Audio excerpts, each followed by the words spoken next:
Welcome to Mentor Mindset. I thought I'd take this opportunity to launch our podcasts. All our interviews so far are now available on Spotify, Google Podcasts, Anchor, and a few other platforms for you to access. There will be a few exclusive podcasts too, so stay tuned. This week, I'm speaking to Ryan Leslie. Ryan of Gymmies Kitchen is the current Ayrshire Young Entrepreneur of the Year and proud owner of award-winning businesses. Based in Marathon House in Dundonald, he has learned from the best and continues to push himself in the world of business. Enjoy. Welcome, Ryan. Thanks for taking part. Good morning. Do you remember your first idea of a dream job? I've been brought up in the hospitality industry, and I think throughout I've always kind of wanted my own restaurant or food business. But there was a lot of other jobs along the way as well. I was always quite creative at school, so I was really good at art, and it was the only thing I was really good at, to be honest. And I probably thought at one point I kind of wanted to be an architect, and then I found out that that was 7 years at university, so I didn't want to do that. And then, probably I thought I was probably going to do something to do with art. But I did always have on my mind, being brought up in hospitality, being brought up in restaurants and stuff, I think I always wanted to have a place and have, I think what was supposed to have happened has happened, to be honest. So the journey's been worth it, and it's where you've ended up wanting to be. Yeah, absolutely. What excited you about business? Well, again, when I was younger, I always was coming up with like wee contraptions and making stuff and being recognised for something that you've done.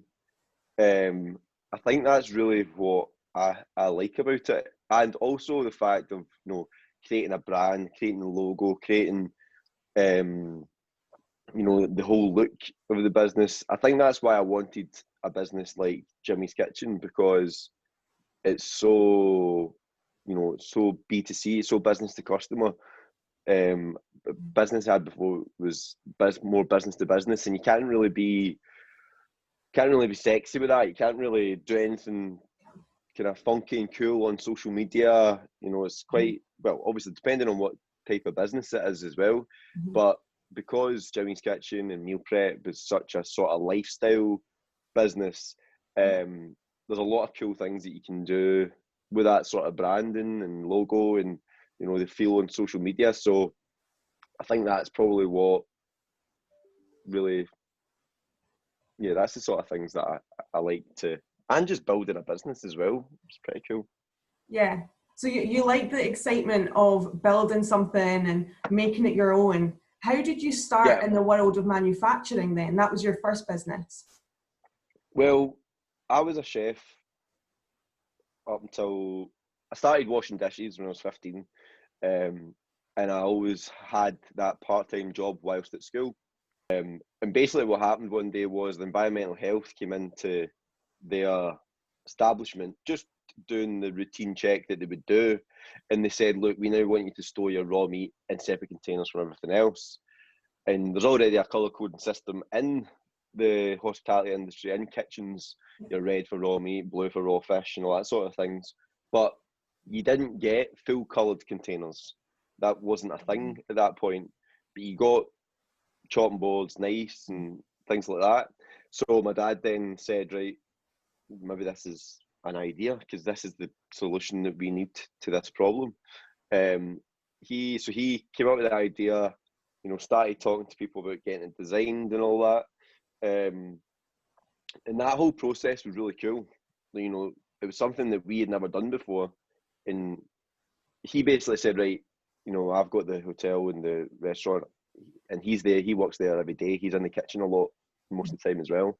So he said, look, you're going to need to, do you want to try and make this into something?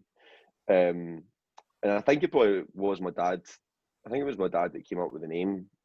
But I then I was the one that was then dealing with the web designers, the people. It was just one big package that done the branding and everything. So I then kind of took it from, I was then really involved from that point on. But we went to Shanghai, to the factory that was manufacturing them.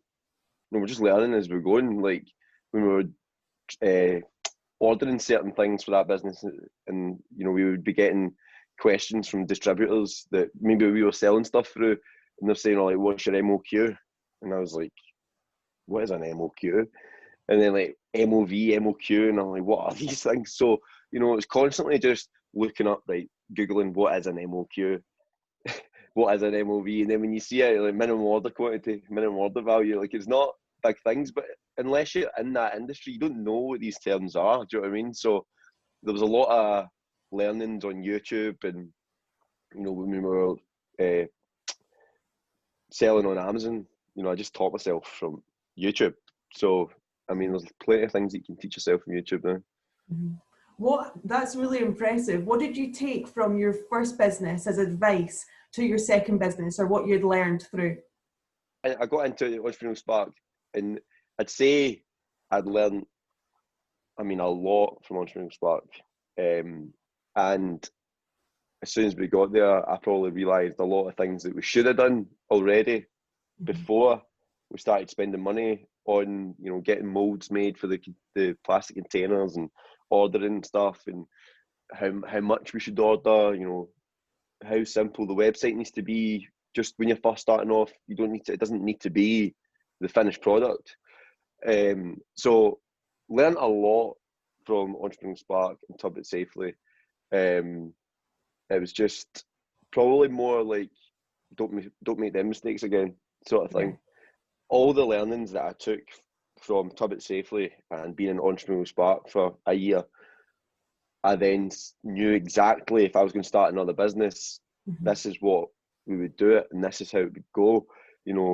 Talk about MVP, like a minimum viable product. So basically start a business as lean as possible, just to see, is it going to be a viable business? And that's what I done with Gymmies Kitchen. We didn't spend any money. Like the only money we spent was on food and tubs, and we had a Facebook page, and I was just testing it out with some people, making sure that it worked, got feedback, how we were going to do it. And then when I thought, right, okay, people like the food, it's a good product, we're getting good feedback, let's launch a Facebook page. And then it basically just kept growing really since then. And I knew that the first thing I was going to need to take it to the next level of the business was a website. So all the money that we were making was getting saved for a website. And then we launched the website, and then probably within 3 months after having the website, well, we probably tripled our sales, to be honest, in 3 months. So it just did go crazy. Yeah. And did you anticipate that with your website? Did you have a feeling that once you had the website and the brand, it would move like that? Or was it all just trial and error? No, I think I did. I think I did know that because of the feedback we were getting and the word of mouth. Plus, I think you need to think like that, because you need to have a growth mindset, or else you're never going to grow a business. Yeah. If you're always going to constantly be putting walls up in front of yourself, then you're not going to. That's a big thing to talk about Entrepreneurial Spark as well, is an entrepreneurial growth mindset. So there's a lot of learnings that we probably learned there that has enabled us to have a growth mindset. But it's not always easy having been in that mindset, because obviously, especially with things that are going on just now with the pandemic, you can't really make rational. Normally you're making best guesses and taking calculated risks. I think you do always need to believe that you're growing a business. Absolutely. So if there's a young person out there right now who is thinking about Entrepreneurial Spark, what would your advice be to them? I think for a young person, if they're wanting support, which Entrepreneurial Spark is, and then obviously there's the new West Coast Accelerator, which is based in Dundonald now, that's Sir Tom's own accelerator program that he started when Entrepreneurial Spark left. Definitely. Like, I think having as much support around you as possible, and that's including, you know, just like-minded people who, you know, want things, just want maybe the same things as you, or, you know, they're wanting to start their own business, or they've already got a business. I think surrounding yourself with the right people is definitely, you know, that's major when you've got your own business. And yeah, Entrepreneurial Spark, you know, they teach you, they get you out. The biggest thing for me with Entrepreneurial Spark was that it got you out of comfort zone. You know, like the enabler at that point, Frank, who I'm still really close with and keep in touch quite often. He just didn't allow you, like, didn't allow you to be in your comfort zone, and that was paramount. Like, you know, you knew that if you weren't doing the things you needed to do, weren't ticking the boxes that they wanted you to tick, then you were out. Their kind of hashtag was go do. So, like, you need to just go and do it. And I got to that point where there wasn't anything else really that I could be learning. I had the website, I had the brand, I had the business. We already started getting sales. All I had to do was keep selling. But obviously, getting you out of comfort zone, doing business pitches, you know, helping you with cash flow forecasts, putting you in touch with mentors, different people coming in and doing talks. There was so much that we got from it. And yeah, I would definitely recommend that. You know, it doesn't need to be Entrepreneurial Spark, because there's probably plenty of other accelerator programs, but obviously Entrepreneurial Spark was the one that we went in, and it was really good. Yeah, absolutely. How do you keep your energy up then? You've got loads of things on the go pretty much all the time. How do you push yourself to keep going? Well, I think it's just because, you know, what I want to achieve, and where I want to be. That's my why. You know, you need to have a good why, or, you know, you're doing it for nothing, or you're not going to have any sort of motivation. I think sometimes, you know, you may be in the back of your mind kind of scared to see what happens, because you obviously want it to be a good outcome. But thankfully, I just thought, you know what, just bite the bullet and do it, because you're only going to find out by doing it. So something my dad always said to me, you know, just phone them. Like, what's the worst that's going to happen? It's a yes or a no. Like, it's a yes or a no. They can't see your face. You know, they don't know who you are, and they can't see your face when you're on the phone. And if they say no, you never need to see them again anyway. So, yeah. Yeah, it makes it a lot easier when you're typing in those numbers to think like that. Yeah. How do you stay resilient when you do get no's, or you do get negative reactions to your company? I like getting negative reactions to the company and no's, because it means that there's a reason for that. And then, you know, you need to just work out why is a no, or why, you know, why did you get that negative feedback? Because all it's going to do is make your business better. That's really valuable, especially if you've got an idea and you go to your first person and they say, don't really get it. It's all growth and it's all value, and just keep pushing through it and you'll get there. Yeah. And also, if it is not a great idea, then it gives you time to move on to a different option or a more concise thing, because there's no point in going down the road and not getting anywhere with it. Yeah. Well, that's the thing. Like, I don't think, you know, there might be loads of people that think, oh, that's not a good idea. And, you know, what do they know is what you might think to yourself. Because if it's someone that's not had a business or been in business, then you might think, well, what do you know? But I think when, you know, that's the whole, you know, when you're first starting a business and you're kind of presenting a minimal viable product to people, is that's what you're finding out. You know, they say in Entrepreneurial Spark as well, you know, find out quickly whether this business is viable or not. Don't waste any money. You know, so you always a lean startup. What can really lean at the start of a business? You know, not getting fancy packaging and all that when, you know, you might not even need it, because you might find out 2 months down the line that this isn't going to be a viable business. But that doesn't mean that you, as the entrepreneur, aren't going to come up with another idea that will work, that is might be a totally different business. There's people that's went into Entrepreneurial Spark with one business and left with a completely different business, because it's not the business, it's you. You know, you're the one that started the business, you're the one that's came up with this idea. So it means that, you know, you're probably capable of coming up with another business as well that is going to be viable.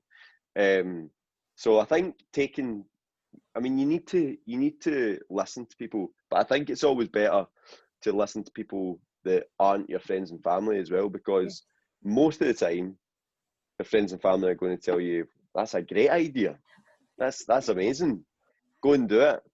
And what they used to call that in Entrepreneurial Spark was it's quite a funny, but it's the ugly baby.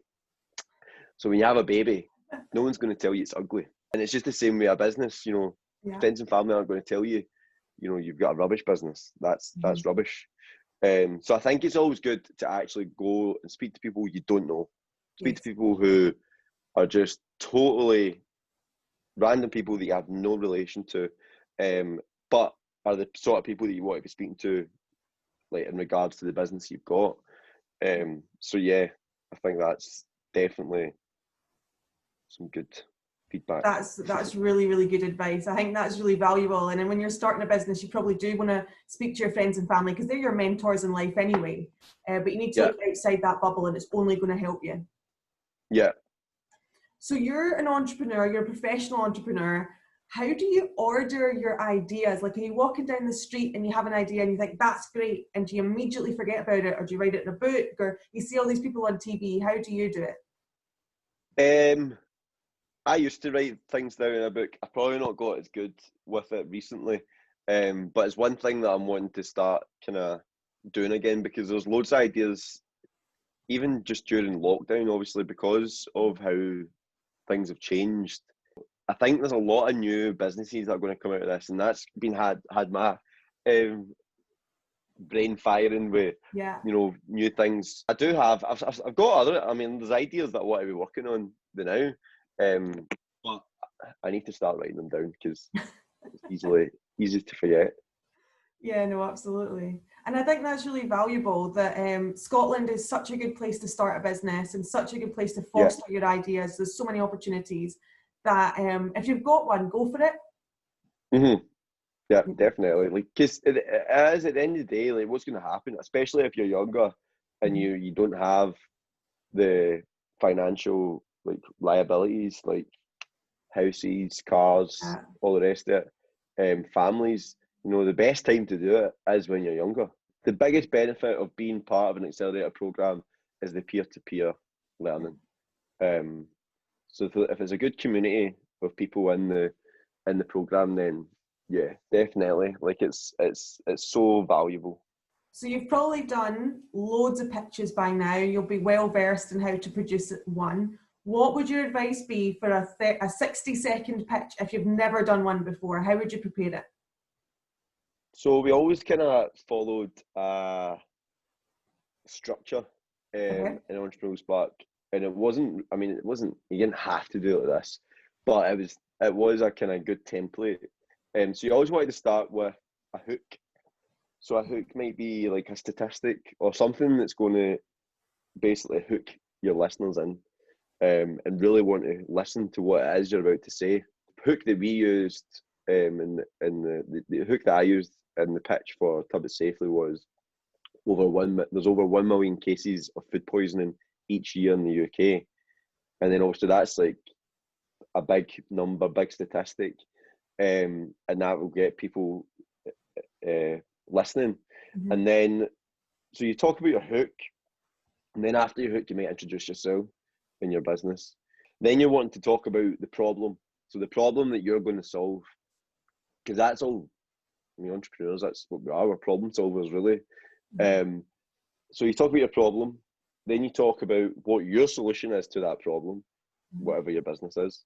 Between there and the end, you've got talking about your team. So that might be people that actually work for you, or it might just be people who, if you're only a one-man band at this stage, then it might just be the people around you that are your team, Okay. who might be mentors, might be people that you're learning from, might just be like the company, the agency that do your marketing, or the agency that designs your website, just the people who are in your team. Then you're talking about, you know, the market size, marketplace, how you're going to, well, then it moves on to like your sales revenue model. How do you make money? And then can't remember, something else after that. But then you're talking about, you know, most of the time, obviously, when you're doing a pitch, you're pitching for an investment or you're pitching for money. So then you would say what your ask is. So today I'm asking for £100,000 for 10%, and what you're going to use the money for. You know, we will then use this money to invest in our systems or whatever. Yeah. So yeah, that's probably the sort of, and if you work to that structure, then you know it's easy to make some edits. Another thing that we've done was called a business model canvas, which is basically just a simple way of doing a business plan on one page. Okay. And you know, you talk about, you know, who your kind of customer, who your kind of target customer, your ideal customer is going to be. And you know, when you first, a lot of time, probably as well for myself as well, like a lot of time when you first start a business and you're like, and somebody says, right, so who's your ideal customer? And you're like, well, anyone can buy it. And it's like, well, it's not anyone, like, because not anyone would buy it. You know, Yes. and really think, you know, the customer persona, we call it, which is basically just what does that person look like? You know, where do they work? How much do they earn? What are their interests? Where's the sort of places that they'll visit? What sort of things will they like? You know, what do they actually look like? What age are they? The male or female? And see, when you really do that, then, and you really think about it, which is something that we worked on a lot, then you know how you should be marketing to that type of person. So what sort of social media channels should you be using?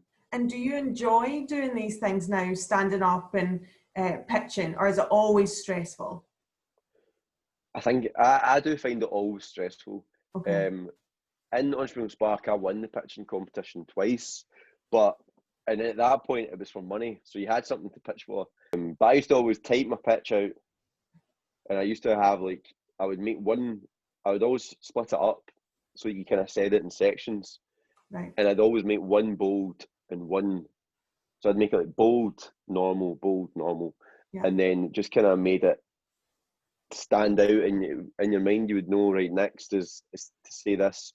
But I used to just try and type it out, read it a few times, and then just try and remember it. So don't just like get rid of the paper as soon as possible, and just try and remember it. Because if you just keep on holding on to the paper, you'll never ever you'll never do it without notes. So yeah. That's really good advice. Scary advice, but really good advice. But people used to say, like I used to say how nervous I was, but people used to say I didn't look nervous when I was doing it. Yeah. But I felt like I was shaking inside. But yeah, I think it's always nervous, especially if it's for something. Yeah. And you just don't want to make a mistake either. But I mean, you only get better by doing it. So, I think the biggest thing about doing pitches and doing things like that is it does get you out of your comfort zone, and you know, maybe pushes you to do other things, because once you've done it, you're like, oh well, I've done it now. That was quite easy actually, and I'm sure if I'd done it more, you know, I wouldn't get as nervous. So have you had a moment yet in your career that you've thought, I've made it, this is where I was aiming to be, or is it still to come? No, that's still to come. Nowhere near.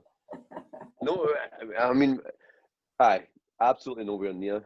I mean, I think there's been times where, you know, Gymmies Kitchen was just an idea that I had whilst at Entrepreneurial Spark, whilst doing another business.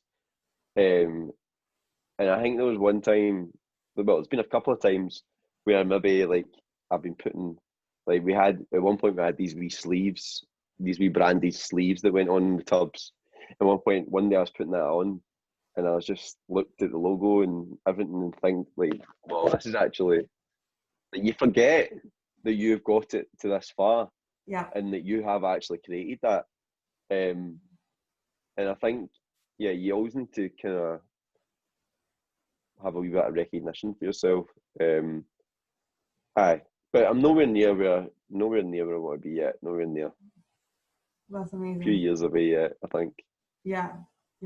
It's the kind of thing though, you're constantly pushing yourself, so the bar might move, but it's exciting. It's progress, and anyone I've spoken to so far, I've asked that question, and every single one has said not yet. No, So but I it's think, just as you say, the a bar does mindset. constantly move. Yeah. The bar does. Like Jeff Bezos of Amazon, like they say he's going to be the first trillionaire, and it's like I don't think he thought at any point when he first started that he was going to be a trillionaire. Well, he maybe did, but to Yeah. think you're going to be a trillionaire is pretty bold. No, that's really interesting, because a lot of young people right now who will see the you and you're doing amazing things, they'll think, wow, like you've got it all together, you know everything that you're doing, you've got it made, but it's a lot of work and you're still pushing beyond that. Yeah, I think what I'm trying to concentrate on now is not working in the business and more working on the business. And, you know, they say that you need to get to that point as soon as possible because you're not going to grow the business working in it. You need to be working on it. Wow. Well, thank you very much for your time. It's been really, I've learned a lot about Thank you. business and being an entrepreneur, and it's exciting to see where you're going to go next. Yeah, we'll see where we go. Things are looking good just now. We've started doing, as I said, we've started doing some more paid advertising now, which has took me quite a while to get to.